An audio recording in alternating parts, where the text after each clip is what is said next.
ஓம் முருகா போற்றி போற்றி. என் அன்பு குழந்தையே, உன் வாழ்க்கையில் நீதான் எத்தனை எத்தனை தடைகளை கடந்து வந்து விட்டாய். எத்தனை எத்தனை துன்பங்களை தாங்கிக் கொண்டு கடந்து வந்துள்ளாய். அத்தனையையும் எதிர்த்து போராடிய நீ இன்று ஏன் சோர்ந்து விட்டாய்? உன் கஷ்டத்திற்கு இன்றுதான் இறுதி நாளாக இருக்க போகிறது. இந்த முருகன் சொல்வதை நம்புவாய்தான்? இந்த முருகனை நம்பினால் 4 நிமிடம் நிராகரித்து விடாதே, புறக்கணித்து விடாதே, தட்டி சென்று விடாதே, தாண்டி சென்று விடாதே. என் மேல் நம்பிக்கை இருந்தால் முழுவதுமாக கேள். உனக்கான நாள் இந்த நாள். எனக்கு மட்டும் ஏன் முருகா இவ்வளவு வழிகள் என மனம் தளர்ந்து விட்டாய் தானே? அடிமேல் அடியாக என் வாழ்க்கையில் எனக்கு விழுந்து கொண்டிருக்கிறது. இந்த வாழ்க்கையை எப்படி நான் நகர்த்திச் செல்வேன்? ஏன் எனக்கு மட்டும் இப்படி முருகா என்று என்னிடம் கண்ணீர் விட்டு அழுகிறாய்? மற்ற அனைவரும் நன்றாகத்தான் இருக்கிறார்கள், எனக்கு மட்டும்தான் பெருத்த சோதனை என்று அழுகிறாய். கவலைப்படாது. காய்ந்த மரம் தானே கல்லடிவிடும். அதுபோல் நல்லவர்களுக்குத்தான் சோதனை வரும். அப்படின்னா நல்லவராக இருந்தால் கல்லடிபடுமா? முருகா நீங்களே சொல்லுங்கள், கல்லடிபடுமா என்று தானே கேட்கிறாய். காய்ந்த மரம் பழுத்த பழங்களை சுமந்து நிற்கும். அப்போது கல்லெறிந்து பழங்களை உதிர வைப்பார்கள். கல்லடி போடும் போது வலிக்கும். ஆனால் பழங்கள் கீழே உதிர்ந்தால் மரத்தின் சுமை வெகுவாக குறைந்து விடும் அல்லவா? இதுதான் அதற்குள் உள்ள ரகசியம். என்று நீ நல்லவனாக இருப்பதால், காய்ந்த மரமாக இருப்பதால், உன் முன் ஜென்ம பாவங்களான பழுத்த பழங்கள் கல்லடி என்ற சோதனைகளால் விழுகிறது, உதிர்க்கப்படுகிறது. இன்று உனக்கு அது வலித்தாலும் பாவங்கள் தீர்க்கப்பட்டு சுகமான எதிர்காலம், நல்ல எதிர்காலம் உனக்கு மட்டுமல்ல, உன் சந்ததிக்கும் உன் தலைமுறைக்குமே காத்திருக்கிறது. இப்போது கூறு, இப்போது சொல். காய்ந்த மரமே கல்லடி வலிக்கிறதா? இல்லைதானே? உன்னுடைய எதிர்காலத்திற்காக இன்று கொஞ்சம் வழிகளை ஏற்கிறாய், இல்ல அதிக வழிகளை கூட தாங்குகிறாய். ஆனால் உனக்கு ஒன்று தெரியுமா? எப்போது இந்த நீ முருகனை நம்பினாயோ அன்றே உன் வழிகளை நானும் சேர்ந்து சுமக்கிறேன் என்பதை தெரிஞ்சுக்கோ. அதனால் உன் சுமைகளை முழுவதுமாக இறக்கி வைத்துவிட்டு ஆனந்த எதிர்காலத்திற்கு பொறுமையாக காத்திரு. இன்று இரவு உன் கஷ்டத்திற்கு கடைசி நாளாக இருக்கும். அதனால் விரைவில் அனைத்தும் உனக்கான நாளாக மாறிவிடும். நன்மை கிடைக்கப் போகிறது என்று சொல்கிறேன். உனது வலி கூட மறைந்துவிடும். உனது வேதனை கூட முடிவுக்கு வந்துவிடும். இந்த முருகனை முழுவதுமாக நம்பி முருகா முருகா என்று என் நாமத்தை சொல்லி எப்போதும் உன்னுடைய பக்தியை காண்பித்து விடும். நிச்சயமாக நான் உனக்கானதை செய்வேன். உனக்கு முன்னால் உன் முருகன் என்ற சக்தி நின்று கொண்டுதான் இருக்கிறேன். தூணானாலும் சரி, துரும்பானாலும் சரி, காற்றானாலும் கூட என்னை தாண்டியே உன்னை தீண்ட முடியும். மனிதர்களால் பின்னப்படும் ஆபத்தினை உனக்கு நான் அனுமதிப்பேனா? எனவே மனதை போட்டு வருத்தி கொள்ளாதே, குழப்பிக் கொள்ளாதே.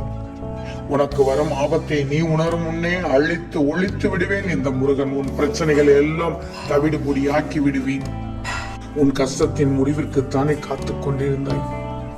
உனக்கு வெற்றி நிச்சயமாக காத்துக் கொண்டிருக்கிறது.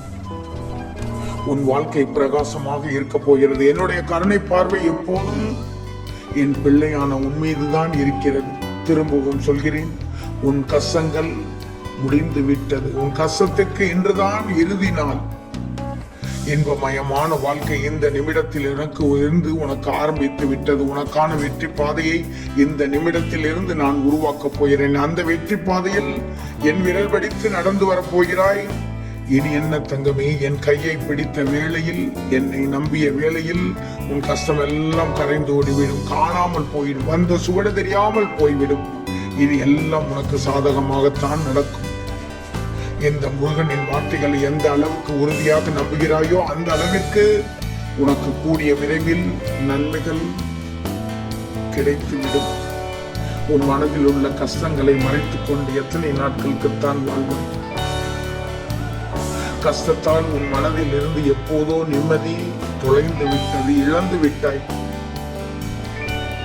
உன்னை இப்போது உன் உடல்நிலையே பாதிக்கும் நிலைக்கு உன் கஷ்டங்களானது உன்னை தள்ளிவிட்டுள்ளது. எதையோ இழந்து விட்டதை போன்ற உணர்வில்லை, அனைத்தையுமே இழந்து விட்டோம் என்ற உணர்வுதான் இப்போது உனக்குள் ஓடிக்கொண்டிருக்கிறது.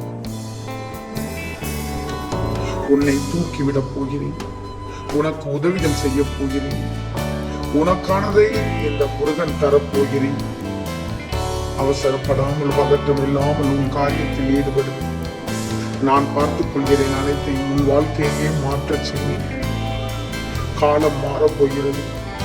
இந்த முருகனை நம்பி சரணடைந்தவர்கள் யாராக இருந்தாலும் நான் அவர்களுக்கு வாக்குறுதி கொடுத்து விட்டால் நிச்சயமாக வார்த்தையை காப்பாற்றி விடுவேன். எல்லாம் சரியாகிவிடும். பல சோதனைகள் உனக்கு வந்துவிட்டது, பல கஷ்டங்கள் வந்துவிட்டது, பல துயரங்கள் வந்துவிட்டது. உன் வாழ்க்கையை கூட நீ வெறுத்து விட்டாய் இப்போ. ஆனால் கடைசி நிமிடம் கூட சில அற்புத யுத்தங்களை நான் நிகழ்த்துவேன். கண்டலங்கி நிற்கும் பிள்ளைக்கு சொல்கிறேன் என்று உன் கஷ்டத்திற்கு இறுதி நாள். உன்னை காத்து உன் வழித்துணையாக எங்கும் நிழலாக இந்த முருகன் வரப்போகிறேன். இப்போது சொல்கிறேன், கண்டிப்பாக உன் தேவைகள் பூர்த்தி செய்யப்பட்டு இந்த முருகனின் ஆசீர்வாதங்களோடு வந்தடைய போகிறது. நீ பட்ட கஷ்டங்களுக்கு எல்லாமே விடியல் வரப்போகிறது. உனக்கான வாசல் கதவு திறக்கப்பட்டு விட்டதே, உனக்கான பாதையும் உருவாக்கிவிட்டதே. நீ என்னிடம் வைத்த அத்தனை கேள்விகளுக்கும் பதில் கொடுக்கும் நேரம் வந்து விட்டது. இதோ நீ என்னை எப்படி எந்த கணத்தில் நினைத்தாயோ அந்த கணத்திலேயே உன் வேண்டுதல் அனைத்தையும் நிறைவேற்றும் நாளாக மாற்றிவிட்டேன். இந்த முருகனை ஒருபோதும் மறக்க மாட்டாய் என்று எனக்கு தெரியும். ஒருபோதும் உன்னை நான் கைவிடப் போவதில்லை என்றும் உனக்கு தெரியணும்.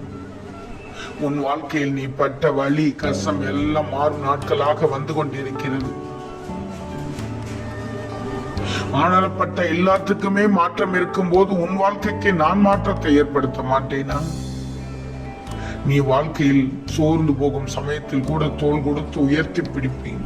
உன் முருகன் என் மீது நீ கொண்ட பக்தி உன் மீது வரும் எதிர்வினைகள் அனைத்தையும் அகற்றும். யாம் இருக்க பயமே. உன் சோதனை காலம் முடிந்து விட்டது. அதனால் தான் இன்றைக்கு உன் கஷ்டத்திற்கு இறுதி நாள் என்று சொல்லி இனி எப்போதும் நீ பயப்படவே தேவையில்லை. உன் அருகில் வந்து நான் காத்துக்கொள்வேன். உன் வாழ்க்கையில் பயமும் கவலையும் இருந்த இடம் தெரியாமல் மறைந்துவிடும். ஏன்னா உன் கஷ்டம் கரைந்து விட்டது. வேதனைகள் இனி ஒருபோதும் நான் தவிக்க விட மாட்டேன். இனி நிம்மதியாக இரு. உன்னுடைய வேண்டுதல்கள் பிரார்த்தனைகள் ஒவ்வொன்றாக நிறைவேற்றும் வேலையை நான் துவக்குவேன். ஓம் முருகா போற்றி போற்றி.